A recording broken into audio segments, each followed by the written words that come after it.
Just a little bit of housekeeping before we begin this episode of the Tua Train. No Millers and no MetLife for me on Sunday. I actually have some work to do during this game, so I will not be attending either venue.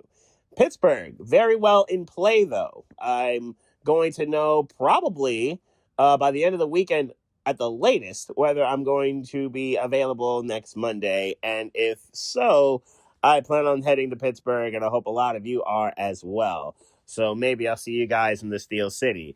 In the meantime, between time, as you watch New York Jets corners get cooked and get beat for touchdowns, young and old, let's talk about this rivalry with the Dolphins and Jets in this Tua Train. And remember one valuable lesson. It's always that the Jets sucks.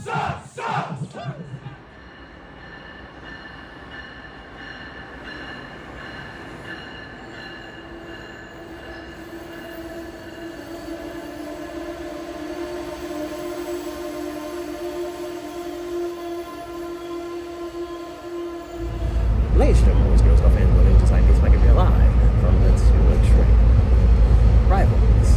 I know you've got a few, but what does this one mean to you? Here's what it means to me, and here's why I think the Jets are a great stop. Riddle me this. Between the time period of the potentially demonic and tyrannical run the Patriots had for 20 years with Tom Brady, it was always fun being there. It was always exciting being a team.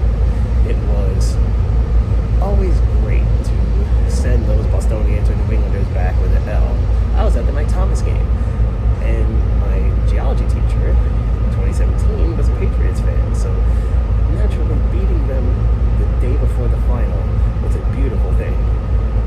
But did it feel the same in New England in between the tyrannical run New England had and before this year, when the schedule merchants actually arrived with a good quarterback in Drake Maye?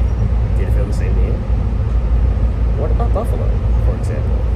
Jim Kelly, great quarterback, Hall of Famer, obviously. Elite for many years. Josh Allen, currently elite, and has been as such for about 5 years. But what about the 20 years in between this time? Did it feel the same in Buffalo as it does now against Josh Allen, as it did then with Jim Kelly? Does it feel the same? This is the difference between those two teams and the Jets to me, where it always feels good being the Jets, regardless of who their quarterback is, and they've had a few, regardless of what stadium they play their home games in. I know they've had two, but at least in my lifetime. But it always feels the same being the Jets. How do we beat them again? This time in their life, once again.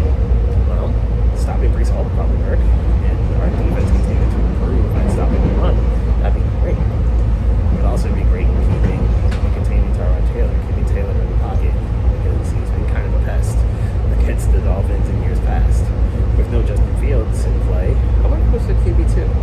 But we'll see. Hopefully he doesn't get to that, but we'll see if it does. Anyway, Chubb Robinson, Bradley Chubb. Can you beat up, in Robinson's case, his college teammate, Mufasanu, and in Limbaugh from Missouri, who's had a good rookie year? Can we deal with them and take care of business against them? Tua, you've got to be better. You have to be better than what you were last week. You have to be more efficient. And I get it, it's going to be a little chilly, even for us Northeasterners. But you've got to be better. Can you get back to even 70% of what you were a couple of years ago? That would be fun. Obviously, Achane and Waller and Waddle and company doing their thing would be great. But Tua, we need you to improve and get better. You can't have